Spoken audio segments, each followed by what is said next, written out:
Bienvenidos al Sonido de la Lluvia, un podcast de Piensa Verde, donde la naturaleza nos habla y cada gota de agua nos cuenta una historia. En esta segunda temporada te invitamos a conocer algunos de los rostros de la conservación, historias reales, poderosas e inspiradoras. Escucharás a quienes protegen nuestra biodiversidad día a día y también a líderes de opinión, periodistas e influencers que están cambiando la forma en la que vemos el planeta. Prepárate para sentir la fuerza de la naturaleza, la pasión de sus defensores y la esperanza que florece en cada historia y en cada episodio.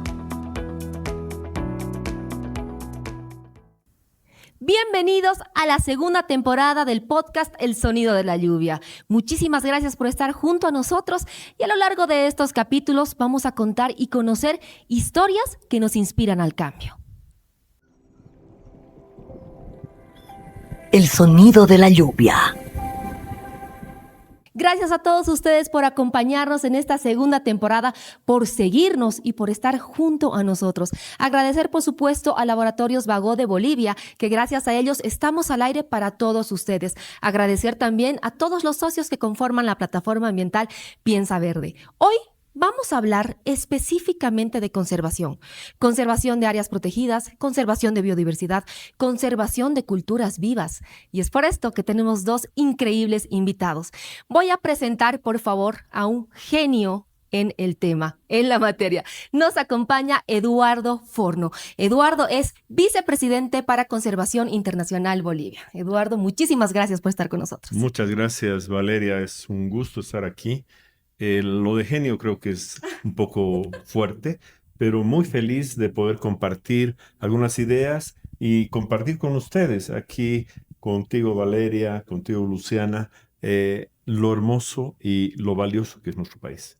Perfecto, gracias Edu. Por fin está con nosotros en el podcast. Y también nos acompaña Luciana Costa, una reconocida y muy querida periodista boliviana. Gracias, Lu, por estar Valeria, otra gracias. vez con Gracias, nosotros. gracias. No hay primera sin segunda, ¿verdad? Entonces para mí es un honor volver a estar con ustedes en el sonido de la lluvia y ahora compartir pues esta conversación con Eduardo, también un verdadero placer, más cuando se trata de abordar temas tan importantes que nos atañen a todos nosotros, los seres humanos, pero en particular a los bolivianos, a la naturaleza de nuestro país.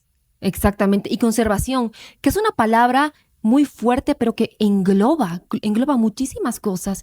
Bueno, y para ir rompiendo el hielo y entrar en esta materia, quiero preguntarles a ambos, si recuerdan, ¿cuál ha sido el primer acercamiento que han tenido con la naturaleza y que han dicho, wow, de este momento no me olvido? Comenzamos contigo, Luis. Bueno, a ver, yo sí he tenido una infancia muy linda en Tarija, en mi región, y definitivamente sí, desde muy niña he tenido contacto con la naturaleza en un lugar que yo les recomiendo que visiten. Está en la provincia de Ocógnor, departamento de Tarija, Entre Ríos, para ser específico, un lugar con una biodiversidad impresionante y claro, con muchas necesidades como en muchas regiones de este país y ojalá pueda ser también foco de atención de las autoridades. Hermoso, Lu. Y Edu, bueno, Edu, tú eres biólogo de profesión. Yo soy biólogo, y fotógrafo. pero biólogo por culpa de mi padre.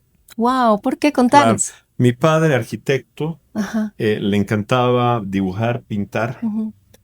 pintor también. Cuando era, digamos, en sus primeras luces de la pintura, se dedicó a ver dos mariposas aquí en La Paz. Ya. Y esas dos mariposas por la parte, digamos, el embés eran igualitas. El reverso de la mariposa totalmente diferente. Le llamó la curiosidad y se volvió coleccionista de mariposas. Wow. Y entonces desde niño me llevaba a coleccionar mariposas. Pero una linda historia que le he contado otras veces, me lleva a dos montañas que están cerca del lago Titicaca que se llama Yaurichambi. Ya. Es un lugar espectacular, la finca que era de Franz Tamayo originalmente, pero ahí hay fósiles. Ya. Entonces me lleva a pasear y uno veía el lago al fondo y encontramos un fósil de un molusco que lo descubrió d'Orbigny, ese famoso explorador francés. Y yo ahí de niño pensé, pero esto es del mar y no estoy en el mar. Claro, yo también lo he Y veía pensado. el lago y decía, pero no es el mar. Y eso me rompió, digamos, más que el alma, la cabeza, me hizo Claro. volar la cabeza. Y desde ahí pero me volví fanático de la naturaleza, cazando mariposas, recolectando fósiles, viajando a todos los lugares de Bolivia que uno se puede imaginar. Y ahora tengo en la casa la colección de mi padre, que tiene Wow. 15,000 ejemplares más o menos. Increíble.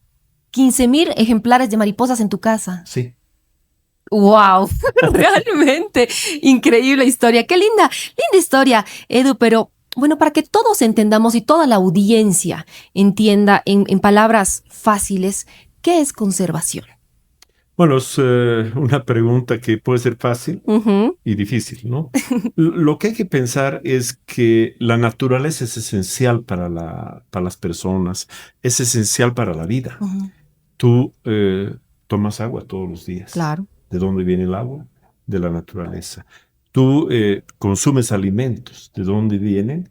Del suelo que produce y la naturaleza lo cuida. Cuidar aquello que nos beneficia y que nos da futuro y le va a dar futuro a nuestros hijos y a nuestros nietos, etc. Exactamente.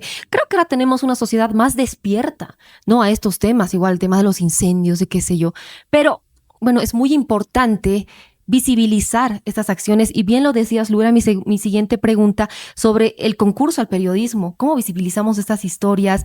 Es muy lindo. El ganador que decías, Lu, no sabía que era de Tarija, pero sí Tarija. quedé impactadísima con esto. Contanos un poquito sobre este reportaje ganador. Bueno, ese reportaje es un reportaje que reflexiona sobre la contaminación del agua, especialmente en la cuenca del río Pilcomayo como centro, pero es un problema de todo el país, que son los pasivos mineros, y no es una cosa reciente, es una cosa histórica. ¿Qué es un pasivo minero? Hay una mina, tienen que sacar el material, separan el mineral y queda un resto. Ese resto se lo deja en una montañita, en una laguna, etcétera. Están repartidos por todo el país. El lago Popó está muerto por los pasivos mineros. El río Pilcomayo contaminadísimo por los pasivos Recientemente mineros. las denuncias en Viacha también. Viacha es otro ejemplo reciente, digamos, que está en la boca de todos. ¿Qué decir del oro? Ay, la mercurio. minería ilegal y el mercurio en Entonces, áreas protegidas. él le pone una fuerza a esa preocupación, pero además de una manera con una calidad impresionante. Yo creo que apoyar a los periodistas, apoyar a los medios para que se logre una difusión y además promover los medios alternativos que ahora están muy, muy cercanos a los jóvenes es fundamental y es una tarea de todos. Exactamente, y es por eso que ustedes se acercan a estos periodistas jóvenes y también inspirando a muchos. Estas historias inspiran. Lu, tú como mamá, ¿ya les enseñas a tus niñas pequeñas desde chiquitas a cuidar lo que decías, Edu, el agua, a reciclar?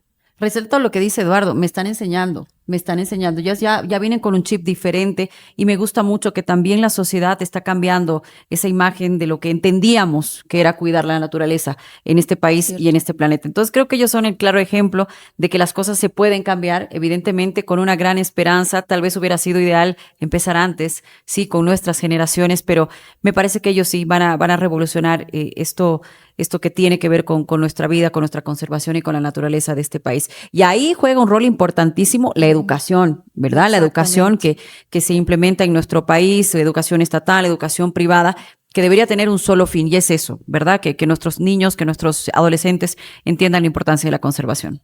Exactamente. Y Eduardo, como Conservación Internacional, visibilizan mucho esas acciones y demás, pero también son referentes en creación de áreas protegidas.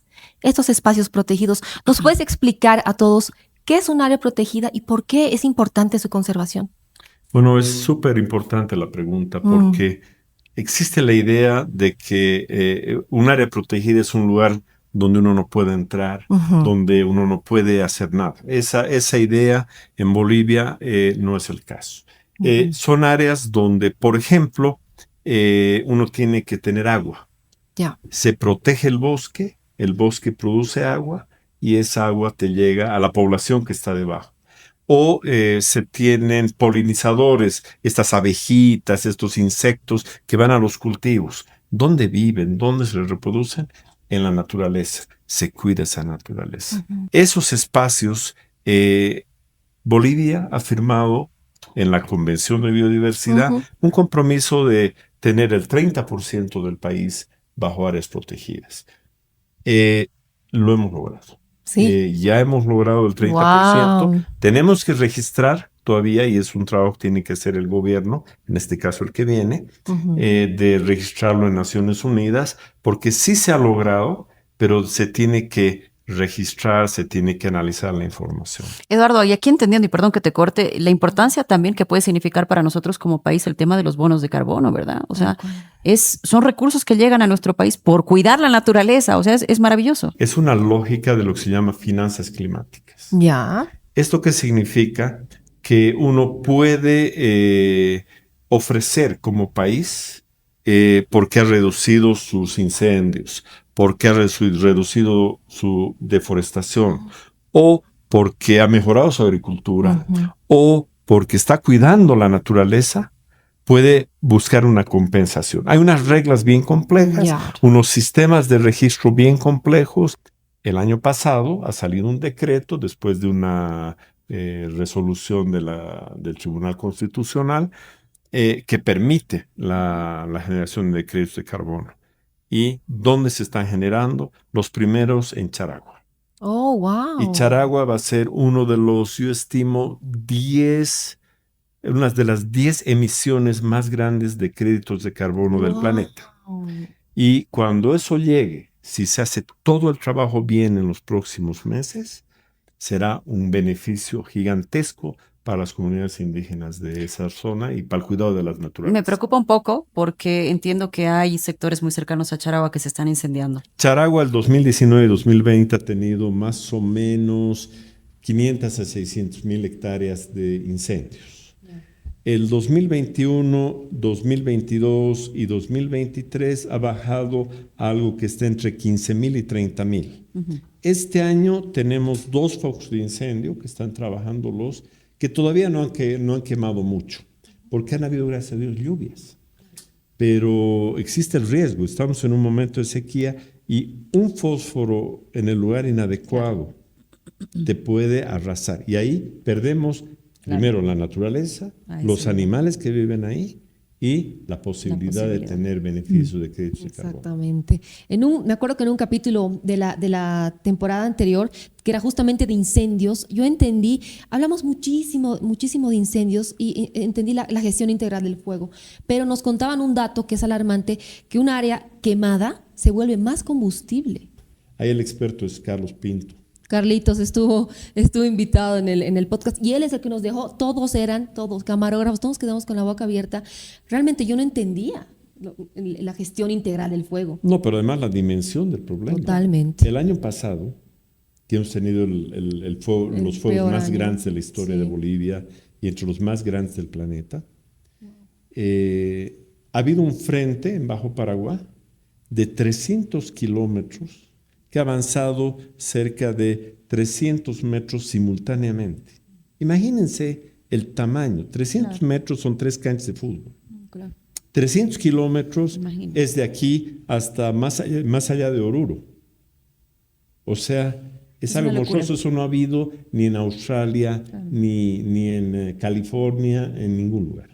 Y ojo que estamos en plena pausa ambiental, ¿verdad? Y hay más de 40 incendios activos ahorita en el país. Totalmente, pero teníamos el año pasado como 15,000. Mucho más, ¿no? evidentemente. Entonces, hay 3 causas. ¿No? Uno es el cambio climático. Sí. ¿No? El cambio climático produce sequía y la época seca es la época de quema, que es junio, agosto, septiembre, octubre a veces. Este año, por suerte, ha habido lluvias. La segunda causa es una causa legal. Las normas, como por ejemplo la ley INRA, te llevan a que las personas requieran quemar o requieran deforestar para demostrar que es su propiedad. Es una falla que tenemos en el sistema legal. Y la tercera es una cuestión económica. Y ahí voy a decir lo más duro. Es tráfico de tierras. Ay, por Dios. Sí, totalmente. Sí. Es muy complejo, de verdad, lo que pasa en el país. Y ahora, bueno, que tenemos tantos focos activos y es como dices, Lu, estamos en una pausa ambiental. Claro, se supone que no existirían las autorizaciones respectivas. Es lo mismo que hablábamos de la minería, ¿verdad? Funcionan un montón de estaciones mineras sin la autorización respectiva, pero funcionan, están ahí, hace 10, 15 años están ahí funcionando y sin ningún problema, ¿verdad? Y lo mismo pasa con las tierras y los incendios. Hay pausa ambiental, no se permite, hay sanciones económicas, hay investigaciones. Yo no sé cuántos investigados y cuántos culpables se habrá encontrado hasta ahora, por ejemplo, de lo que ha pasado el año pasado en nuestro país, pero me parece que no es suficiente. Entonces aquí está fallando algo y son las políticas que se tiene y evidentemente la conciencia de conservación que debemos tener los ciudadanos de este país. Exactamente. Pero no solamente las políticas, también las instituciones y las personas detrás de las instituciones. Hace unos 4 años, Harrison Ford, que es de nuestro directorio, no sabía. En la reunión de cambio climático en California dijo una cosa maravillosa. Y les dijo a los americanos, pero no lo escucharon: nunca voten por alguien que no cree en la ciencia. Hay que entender la economía, hay que entender el clima, hay que entender todo para tomar decisiones, y no solamente la política. Qué linda frase, la vamos a resaltar, por favor. Bueno, pasando al tema de incendios, cambio climático, hablando también de áreas protegidas, Lu, tú que eres tarijeña, a mucha honra. En Tarija está la cordillera del Sama. Sí, ¿La conoces? ¿Tienes algún recuerdo ahí? Y es muy penoso lo que te voy a decir, pero el último recuerdo de que estuve ahí fue en un incendio. Wow. De hecho, este año volvió a quemarse y esto que yo te digo sucedió hace aproximadamente 15 años que fui de voluntaria. Y año tras año, señores, sucede lo mismo. ¿Por qué? Inconsciencia general, definitivamente, al margen de los factores que menciona Eduardo. Tienes también la reserva de Tariquía, que es un lugar maravilloso en el departamento de Tarija. Me gusta muchísimo el sector del Aguarahue, que también es en el Chaco, del departamento de Tarija. Hay lugares biodiversos con un clima húmedo y también entre seco, que son realmente espectaculares. Y qué doloroso que ahí sea donde siempre se ataca la naturaleza de nuestro país. En realidad, en Bolivia tenemos áreas maravillosas, y cuando uno piensa que tenemos el área protegida con mayor biodiversidad en el planeta, que es Madidi. ¿Y cuál ha sido la especie más emblemática que has visto, que te ha marcado, aparte de las mariposas? Sí, de mariposas podría hablar muchísimo, pero las personas no van a imaginarse qué estoy diciendo si digo un nombre de una mariposa, ¿no? Claro. Pero, a ver... la vicuña para mí es un animal único, ¿no? Wow. Realmente único, además que le tengo mucho cariño, hemos trabajado mucho con eso, beneficia mucho a las comunidades y por eso, además de ser libre, de correr y viajar en el altiplano totalmente libre, le brinda economía a la gente a través de su fibra. Yo creo que esa combinación es única, no hay otro que sea igual en Bolivia. La vicuña. Qué interesante. ¿Vos, Lu, yo me quedo con las parabas. Yo me quedo con las parabas, sí. Me parece un animal glorioso y majestuoso. Además es tan lindo que lo podamos compartir con otros países como Brasil, que están luchando tanto por proteger a diferentes especies de la misma paraba. Entonces creo que también es un ejemplo para nosotros. Y ahí, Luciana, le incremento a tu pasión. Tenemos 2 parabas que solo viven en Bolivia. ¿Endémicas? ¿Cuáles? Claro. La paraba Frente Roja, en los valles que van desde Cochabamba hasta Santa Cruz, en el Río Grande, y la paraba Barba Azul, que se llama, correcto, que solo vive en el Beni. Bagó tiene un programa de la paraba Frente Roja con su marca Refrianex, ¿no? Y ellos donan el 5% de las ventas que tienen anuales a la protección de la paraba Frente Roja en Toro Toro. Trabajando con armonía, estoy seguro. Con armonía, exactamente. Y es lindo. Este tipo de alianzas son importantes, ¿no? Alianzas con socios, con empresas. Eso tratamos de hacer también con Piensa Verde, ¿no? Que es la idea, en realidad, es ser un puente entre el sector privado, la sociedad civil y proyectos de conservación.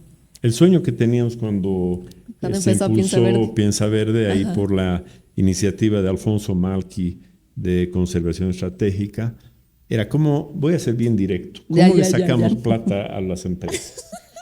Pero nos hemos dado cuenta en el tiempo. No los ha transmitido. Sí, en el tiempo, que es más importante que la plata, las alianzas. La fuerza que puede haber en hacer cosas en conjunto. Porque no tenemos empresas tan grandes en Bolivia como en Estados Unidos o en Europa que donan millones de dólares. Pero sí tenemos empresas que tienen la capacidad de influir Sí. Y eso es lo que hay que impulsar. Sí, por eso hemos tenido este tipo de actividades, tipo la Gala Verde, donde has estado presente también, Lu, que cada equipo representaba a un área protegida, tenían que hacer el traje representando al área protegida. Eran cosas lindas para, decirlo en esas palabras, sacar plata a las empresas. No, pero las empresas también Ha funcionado. donaban. Sí, Ha funcionado. Bien. Y hemos hecho realidad un proyecto de conservación. Varios. Varios, sí. Pero el año pasado ganó la conservación del águila arpía en el Parque Nacional Amboró, que sigue vigente ese proyecto y es increíble. Y Gaby Villanueva también, que nos contó una historia increíble del águila arpía, es que fueron a hacer el monitoreo del águila arpía, vieron en un árbol en el Amboró y vieron que había otra águila arpía, era un macho.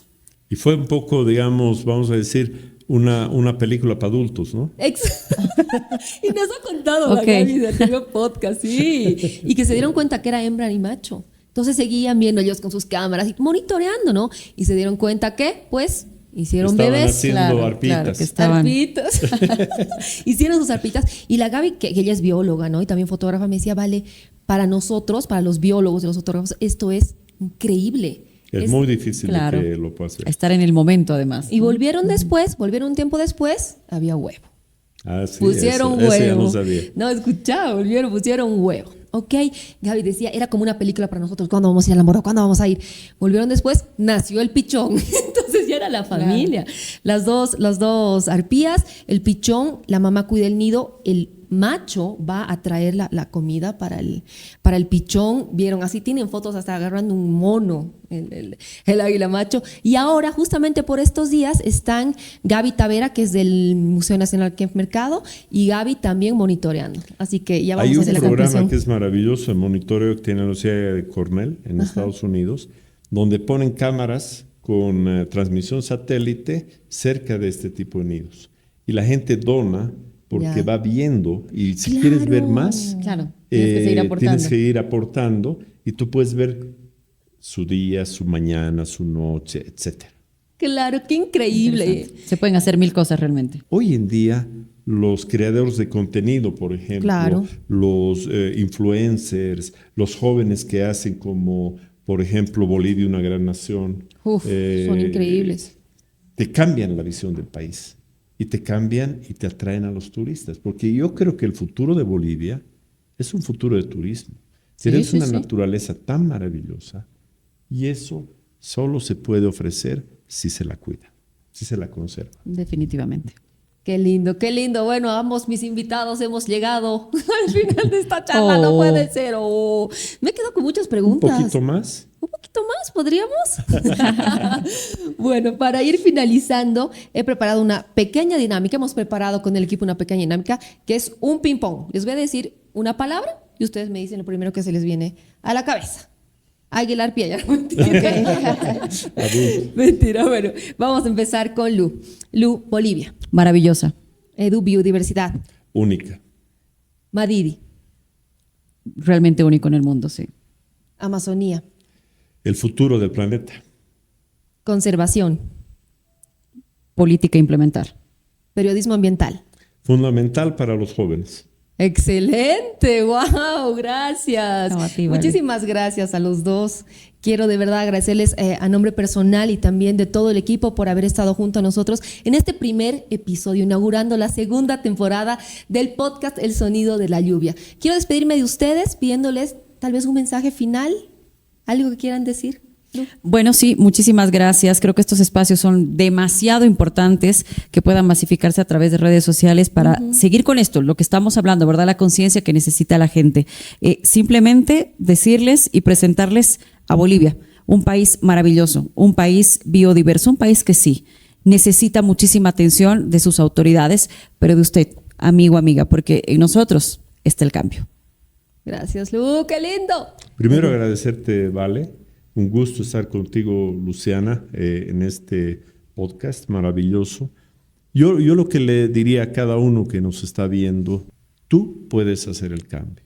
Está en ti cambiar este país. Está en ti cuidar este país. Todo lo que hagas lo recibirán tus hijos y tus nietos. Exacto. Gracias, Edu, qué lindo. Ay, Qué linda inauguración del primer episodio de la segunda temporada. Muchísimas gracias a todos ustedes. Una vez más, agradecer a Laboratorios Vago de Bolivia y a todos los socios que conforman la plataforma ambiental Piensa Verde. Nos vemos en el próximo episodio. ¡Chao! El sonido de la lluvia.